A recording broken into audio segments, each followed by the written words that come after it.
Olá. 4 dias para fazer esta série de vídeos, novo ensinamento, e 4 dias de gripe.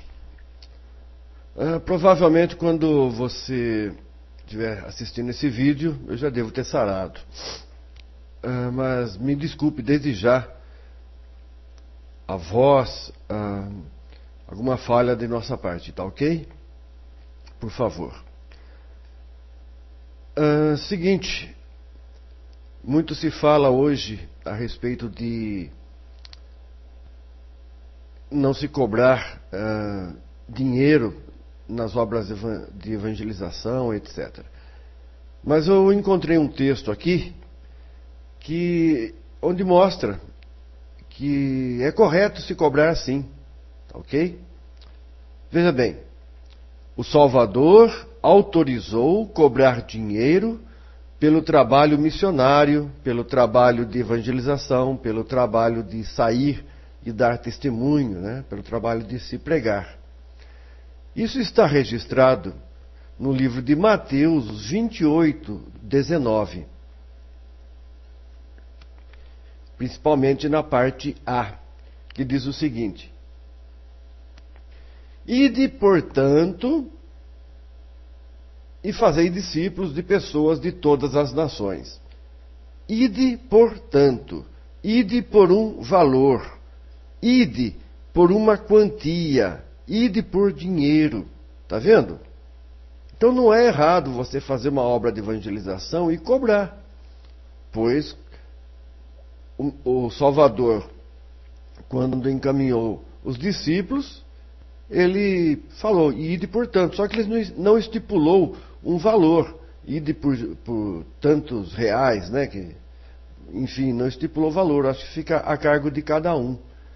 Mas ide portanto, né? Por um valor, por uma quantia, e fazei discípulos.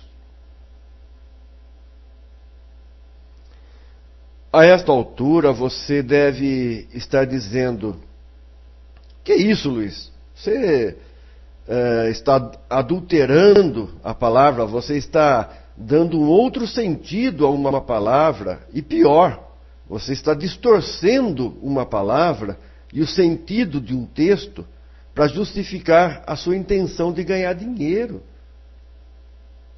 E eu vou te dizer, eu vou te responder: parabéns, você está correto, está correta. Parabéns se você conseguiu se aperceber disso. Agora, será que você se apercebe das adulterações, das más intenções que os profetizados mercenários que surgiriam nos últimos dias, né? Os líderes religiosos falsos, têm feito do mesmo modo em suas facções religiosas? Você me critica e me repreende aqui. Mas será que fará o mesmo ao se dar conta de que tem sido usado, você tem sido usada como fantoche, como marionete nas mãos desses mercenários e estelionatários religiosos desde há muito tempo? Há muitas passagens a mostrar e a considerar, mas eu vou mostrar apenas 3. E o restante você irá descobrir ao longo do tempo, mediante pesquisa e uma análise mais consciente, mais coerente, né, de uma forma mais equilibrada. Tá ok? Mas antes de seguir em frente, me deixe corrigir essa brincadeira que eu fiz. A verdade é a seguinte: não se separa a palavra portanto. Não se separa, como eu fiz no texto. A palavra portanto ali junta, né? Portanto é uma palavra só, tem o significado de em vista disso, em conseguinte, por isso, logo, e assim por diante. Tá certo? Então, na verdade, o texto seria assim, né? Ide, por conseguinte, fazei discípulos. Ide, né? Por isso, já que você vai, né, para dar testemunho, aproveite e faça discípulos. Ide, pregai e tal. Logo, façais discípulos. Ide, e em vista disso, em vista de você ir e dar testemunho, faça discípulos. É isso que o texto está dizendo.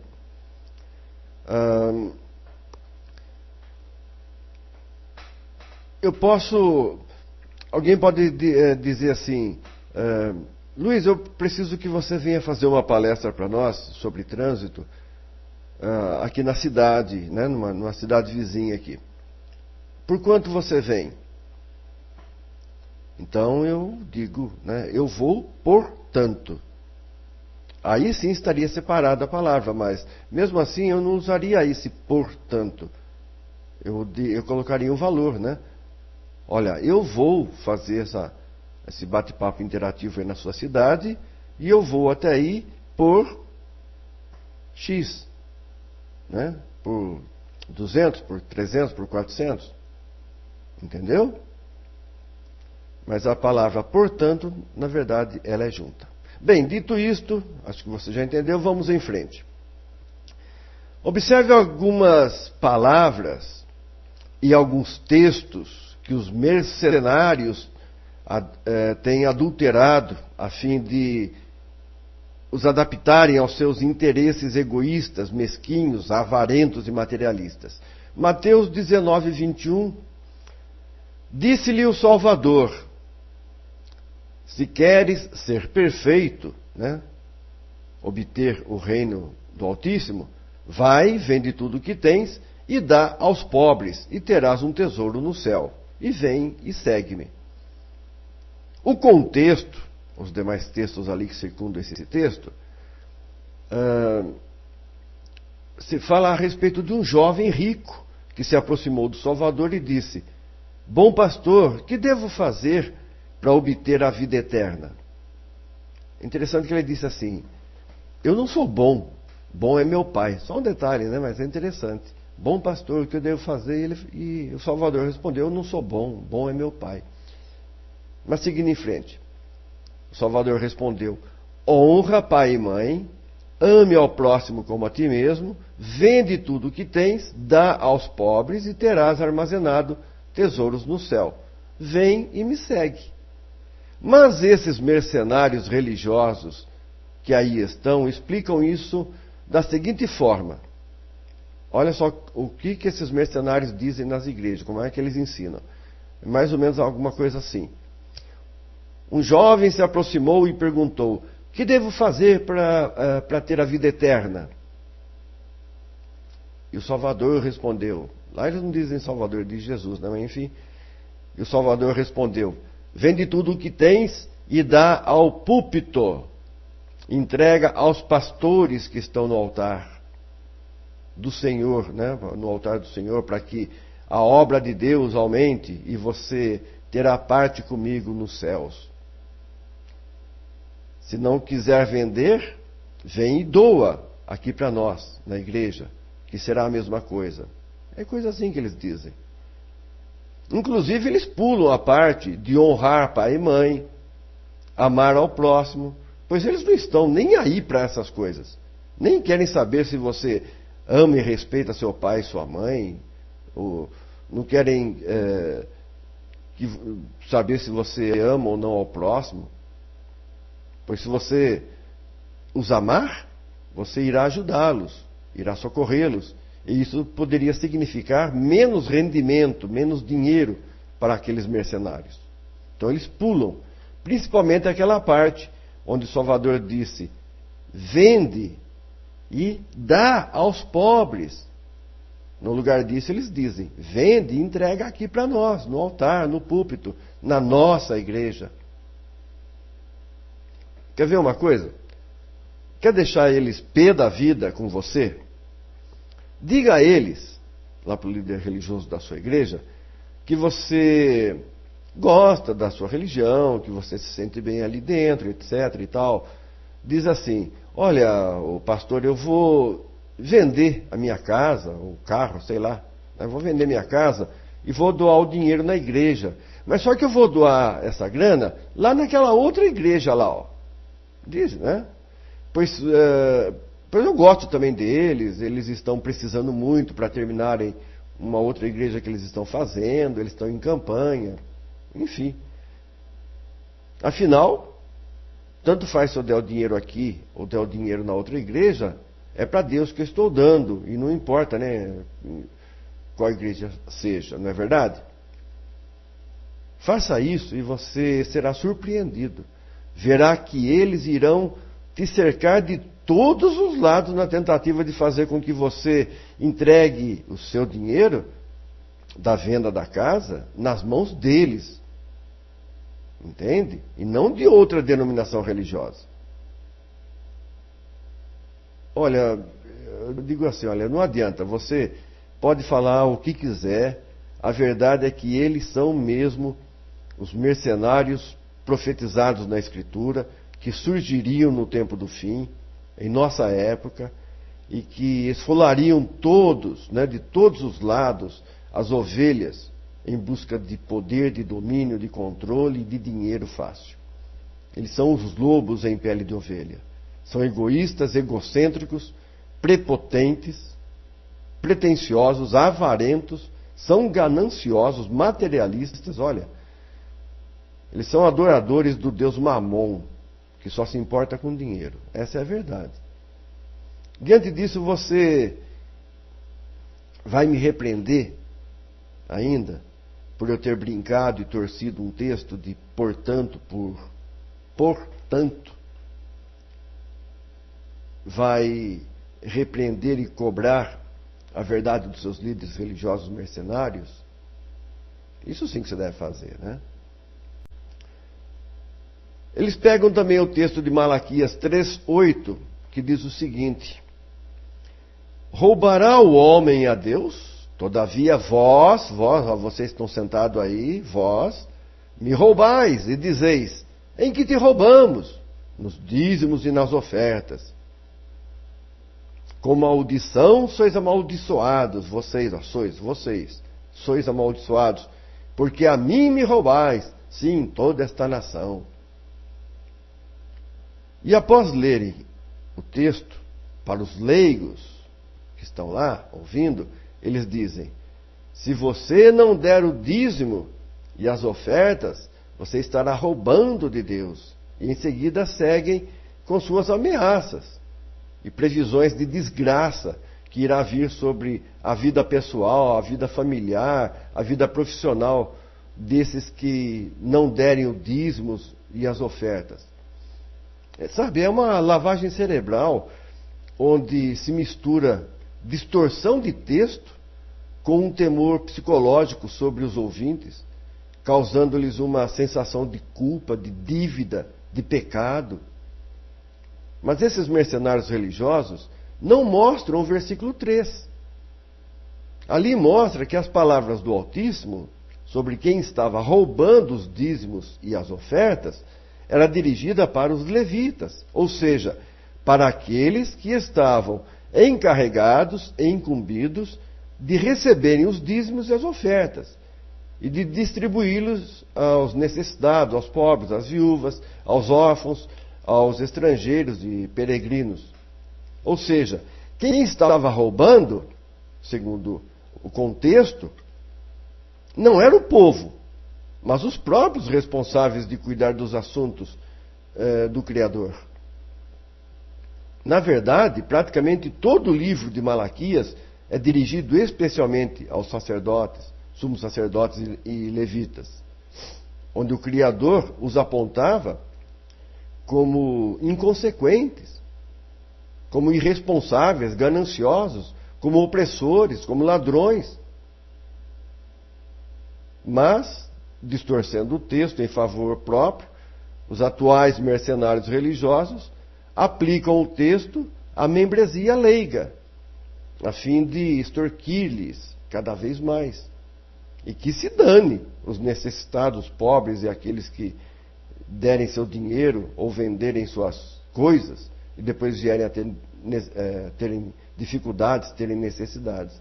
Que se dane. O importante para eles é pegar o que você tiver. Diante disso, Eu pergunto novamente, você vai me repreender por eu ter brincado e torcido um texto? De portanto, portanto? Olha, vai repreender e cobrar a verdade dos seus líderes religiosos, os mercenários. Tá? Isso sim. Mas não de mim. Um outro texto muito comum que os mercenários religiosos usam para extorquir os fiéis é Mateus 23, 23. Ai de vós, escribas e fariseus hipócritas, pois que dizimais a hortelã, o endro e o cominho, e desprezais o mais importante da lei, o juízo, a misericórdia e a fé. Deveis, porém, fazer estas coisas. Fazer o quê? Cumprir a lei, ter juízo, empenhar-se pela misericórdia e exercer fé, mas não omitir aquelas. Não omitir o quê? A porcentagem dos alimentos, como hortelã, endro e cominho, para o sustento dos pobres e necessitados. Não tem nada a ver com dinheiro, mas eles usam esse texto para se referirem a dinheiro. E o versículo 24, onde o Salvador estava se dirigindo aos líderes religiosos, ele diz: vocês são condutores cegos, é isso que vocês são. Bom, esses mercenários religiosos leem esse texto e em seguida dizem que o Salvador mandou dar o dízimo, que na cabeça do ouvinte leigo é dar dinheiro, é dar 10% do seu salário ou de suas negociações financeiras lucrativas. Né? Se teve êxito em vender um carro ou uma casa, então que deve dar 10%, senão estará roubando de Deus, que o abençoou, etc. O Salvador mencionou essas palavras enquanto ainda estava debaixo da lei, gente. Estava debaixo da lei de Moisés. Ou seja, quando ele disse isso, ainda era Antigo Testamento, ainda era primeiro pacto, ainda era a primeira aliança.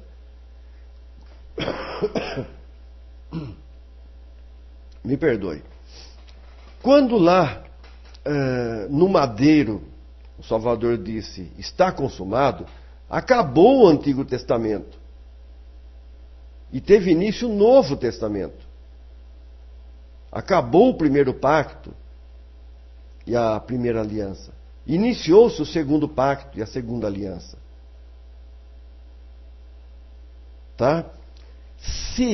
Presta atenção, se o Salvador tivesse dito essas palavras sobre o dízimo vou repetir, após a sua ressurreição, aí sim, então, nós teríamos que concordar que ainda seria necessário que cada um de nós dessemos o dízimo. Mas não. A lei do dízimo, tal como é transcrita na Escritura, perdeu a sua validade após a morte e ressurreição do Salvador. No entanto, há um detalhe quanto a isso tudo. É importante a gente atentar para isso. Na verdade, aquela lei sobre os dízimos e ofertas da antiga aliança, né, do Antigo Testamento, foi transformada em outra forma, ou outra fórmula, por assim dizer, na nova aliança, instituída pelo Salvador. Veja bem, preste atenção e procure entender.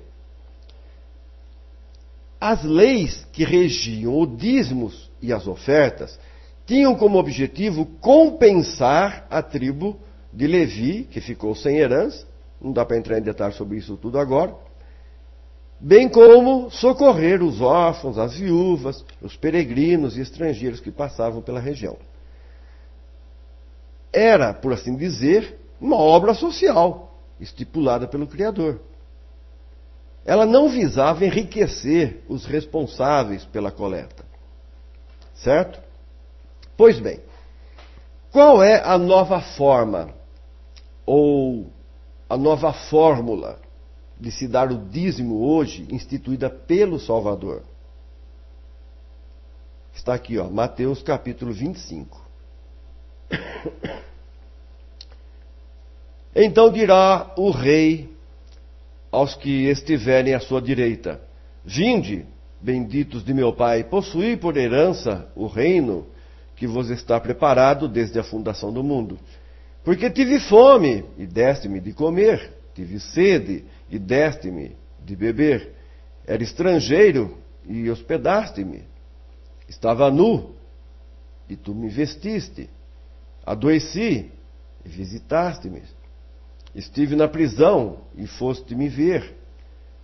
Então os justos lhe responderão, dizendo: Senhor, quando te vimos com fome e te demos de comer? Ou com sede e te demos de beber?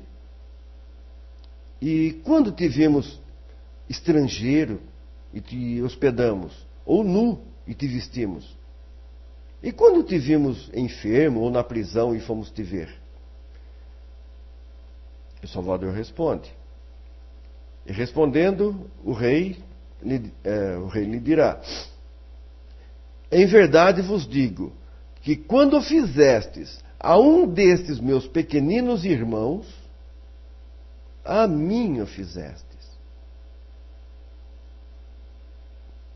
Esta é a nova forma, ou a nova fórmula de se dar, de se pagar o dízimo, socorrendo-nos uns aos outros.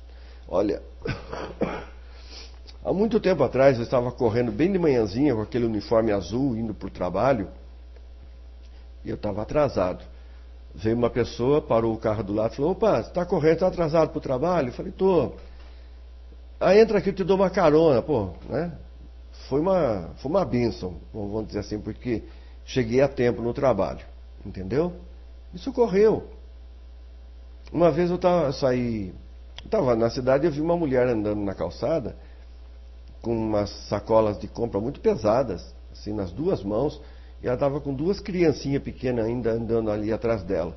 Aí eu parei, ofereci carona, vi onde que ela ia, e aproveitei, era caminho meu, e dei uma carona para ela. Um dia à noite, estava eu e a minha ex-esposa, nós viemos de uma festa, parei num posto para abastecer o carro, e veio lá o frentista, esfregando a mão, encolhidinho de frio, porque estava frio mesmo, e estava chovendo também. E para abastecer o carro e tal. E eu ainda perguntei para ele: rapaz, com esse frio todo, com essa chuva, você aí sem blusa? Aí ele explicou que quando ele saiu e veio trabalhar, ainda estava sol, que ele não esperava que o tempo ia mudar, né? De repente, assim, que ia vir um frio e chover daquele modo, né? Que pegou ele de surpresa. Então eu tirei minha blusa e dei para ele. Estava quentinha a blusa, tal, dei para ele uma blusa. Falei: olha, amanhã eu passo aqui e pego. E no dia seguinte eu passei lá, a blusa estava guardada lá. Peguei. Tá certo? Próximo aqui de casa, tem um terreno baldio onde tem um indigente, né? Um andarilho. Uma pessoa sem teto. Eu já cheguei a levar um café da manhã para ele. Eu já vi vizinhos meus que fizeram um bolo e levaram um pedaço de bolo para ele. Uma vez estava de noite, estava meio friozinho, eu fiz uma sopa, peguei um prato, né? E levei lá para ele um prato de sopa. Já dei roupa, outras pessoas já deram roupa, já deram coberta para ele. Está entendendo? Enfim, gente, é demonstrando a devida consideração pelas pessoas que têm um conceito sexual diferente de nós, ou que talvez tenham contraído algum mal concernente à sua saúde, independente dos motivos que causaram esse mal. Se foi porque ela fuma, né, por causa do tabaco, se foi por causa do álcool, ou drogas, ou sexo, independente. É fazendo o bem ao próximo, aos nossos irmãos, da melhor maneira possível. E eu não falo tudo isso para me gabar ou coisa assim, não. Porque hoje eu vejo muitas e muitas pessoas socorrendo ao próximo. Isso é uma bênção, isso é uma alegria. Todos os dias nós temos oportunidades de auxiliarmos ao próximo, conscientes de que, por estarmos fazendo isso, nós estaremos dando o nosso dízimo simbólico, né? A nossa oferta simbólica. Então, diante disso tudo, eu repito aquilo que eu já disse: você vai me repreender por eu ter feito essa brincadeira de ter torcido um texto, né? Eu inverti a palavra portanto por portanto, significando dinheiro. Vai me repreender? Não. Né? Você deve repreender, deve cobrar a verdade dos seus líderes religiosos, isso sim, que vertem esse texto como nós acabamos de ler aí. Agora veja e ouça isto. Pense e analise. Ide, arrecadai dinheiro por todos os meios e construí igrejas de pedra. Acaso foi isso que ele disse e ensinou? Segui-me, e eu darei a vocês um barco novo, um navio. Acaso foi isso que ele disse e ensinou? Segui-me, e eu farei de vós empreendedores, grandes comerciantes e empresários de sucesso. Acaso foi isso o que ele disse e ensinou? Ide, construir liderança hierárquica remunerada, né? Constituir lá pastores, bispos, apóstolos, padres, papas, enfim, uma hierarquia. Vai lá, ide, constituir uma liderança, arrecadai dinheiro por todos os meios e construir igrejas de pedra. Esta é a obra de meu Pai. Acaso foi isso que ele disse e ensinou? Nada disso daqui, nada. Ele nunca disse isso.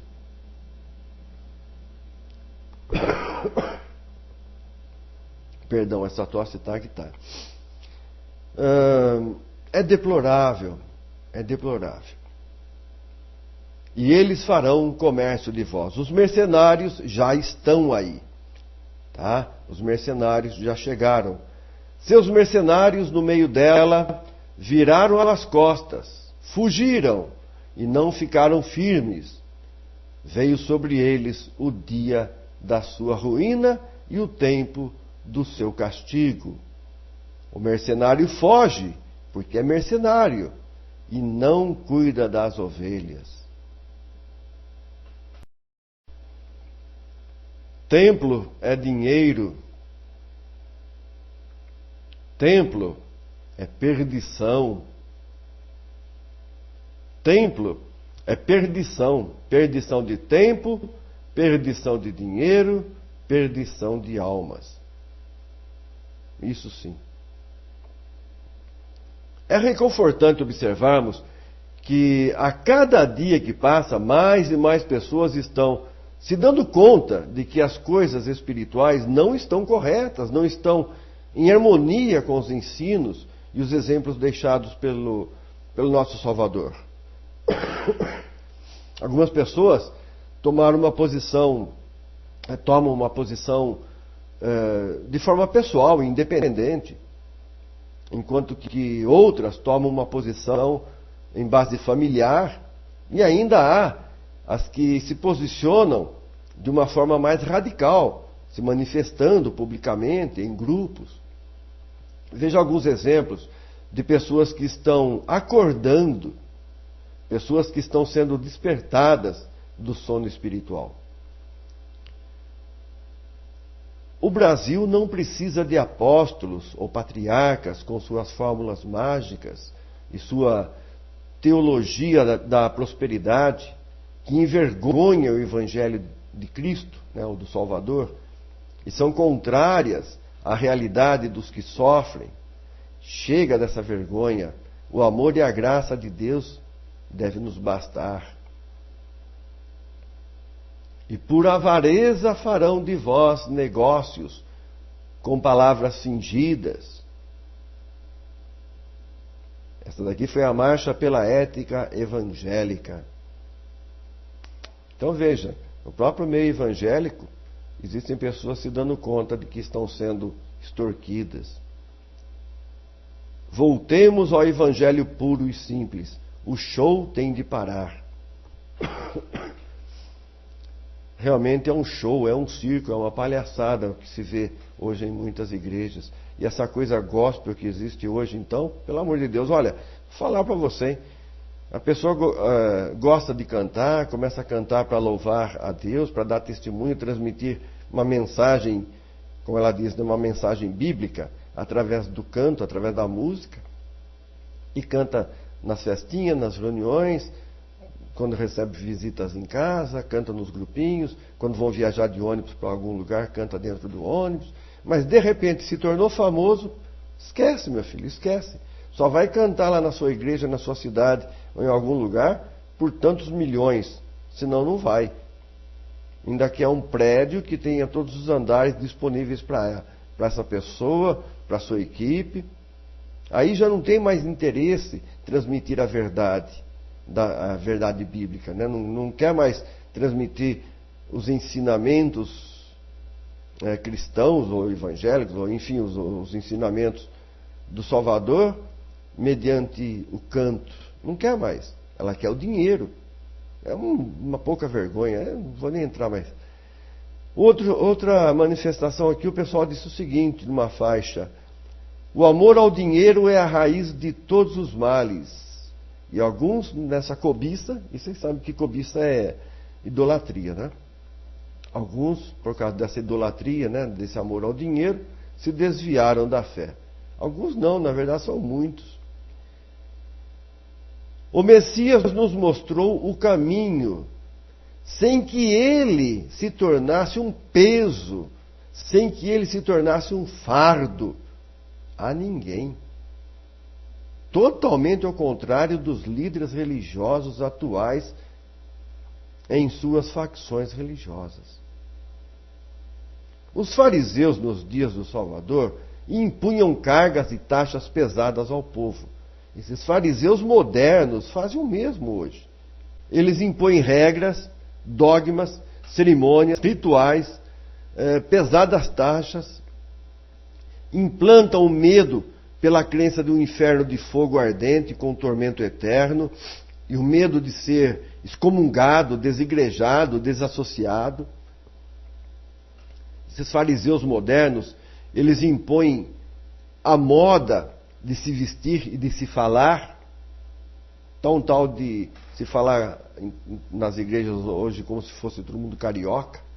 Eu não sei porquê. Eles impõem dias e horários rígidos de encontros em missas, cultos e reuniões, e impõem uma liturgia e um cerimonial ritualístico de introdução, de cantoria, de oração, de leitura, de discurso, de participação, de testemunho, que mais? De ensinamento teatral, de ensaios. Sobrecarregam as pessoas com preenchimentos de relatórios de suas atividades, obtenção de carteirinha membro. Tem que ser submisso, uma submissão irrestrita aos que tomam a dianteira, não pode falar nada para eles. Existe uma cobrança, caso você tenha deixado de ir ou de participar de algo, e principalmente se está atrasado com os dízimos e as ofertas. Te impõe encontros nas igrejas de pedra, encontros nas casas, encontros em eventos. Te enchem de responsabilidade e obrigações para que você não tenha nem tempo de realmente se aperceber de que você está sendo totalmente manipulado, manipulada, para que não se aperceba das verdades, das realidades, e para que não venha a se rebelar contra eles. Tá? Mateus capítulo 11 diz o seguinte: vinde a mim, todos os que estáis cansados e oprimidos, e eu vos aliviarei. Tomai sobre vós o meu jugo, e aprendei de mim, que sou manso e humilde de coração, e encontrareis descanso para as vossas almas. Porque o meu jugo é suave, e o meu fardo é leve. Tá certo? Totalmente oposto dessa carga que esses fariseus atuais, modernos, esses mercenários têm posto sobre as pessoas.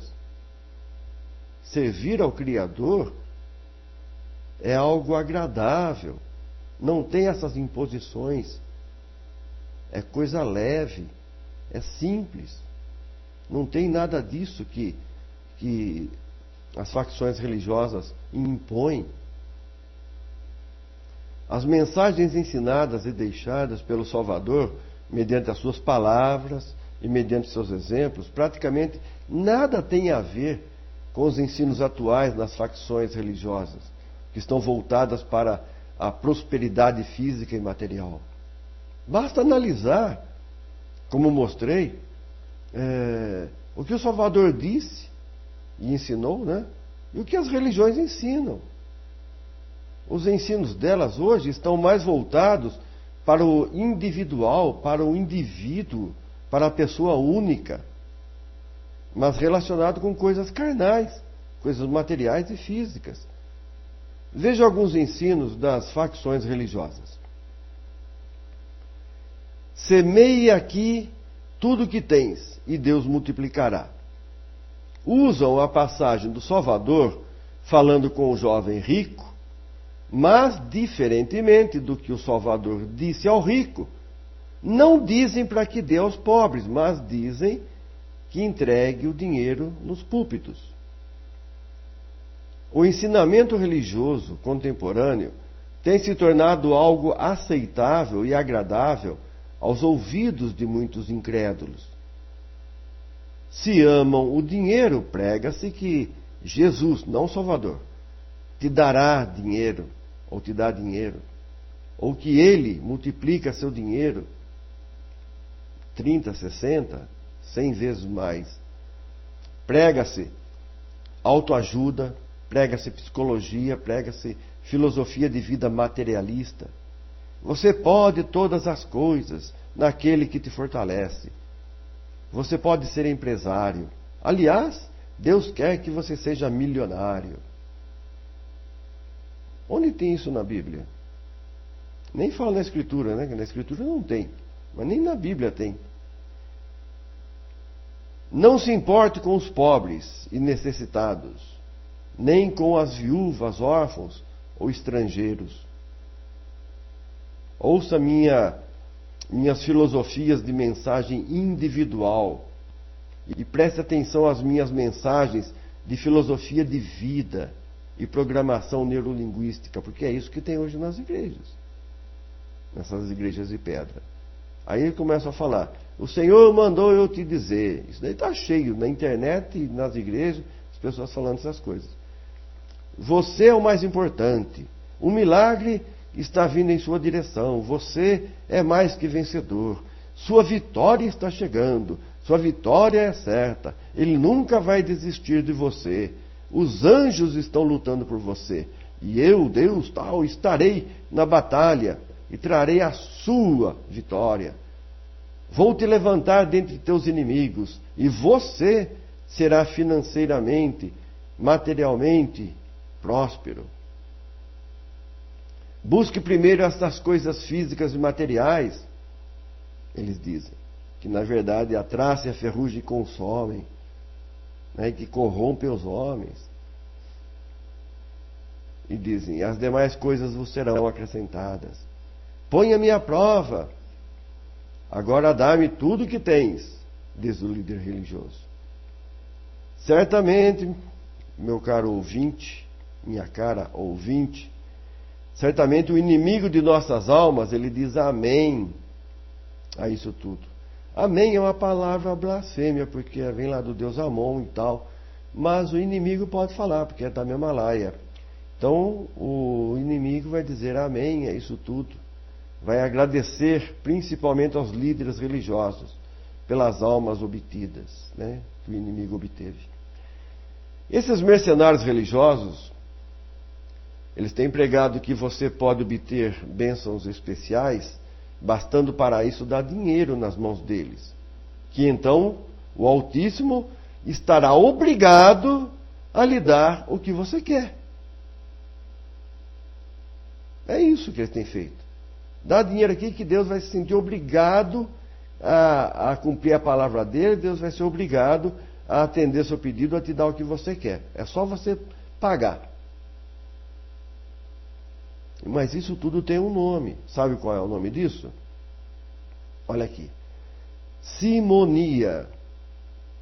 Simoníaca é a pessoa que trafica, que compra ou tenta comprar benefícios espirituais. Simonista é aquele que oferece, aquele que oferta, ou aquele que vende benefícios espirituais. As facções religiosas estão repletas de simonistas oferecendo bênçãos e de simoníacas que estão lá pagando para terem bênçãos. Tá? Eu vou preparar um vídeo, uma matéria mais abrangente sobre isto. Não vou abordar tudo isso agora, mas acho que já deu para você entender. Portanto, que na verdade é uma palavra junta, né, como eu disse no começo do vídeo, e não separada, portanto, que não significa dinheiro, tá? Então, portanto, busque deixar de ser uma pessoa piolho, pessoa que só sabe andar pela cabeça dos outros, em sentido espiritual. Deixe de ser surdo, cego e mudo e alienado ao sistema religioso hipócrita. Tá ok? Tudo de bom para ti, para a tua família, para os familiares e para os teus amigos. Desculpe os erros, as falhas nossas, tá ok? Muito obrigado por você poder estar aqui conosco. Tchau.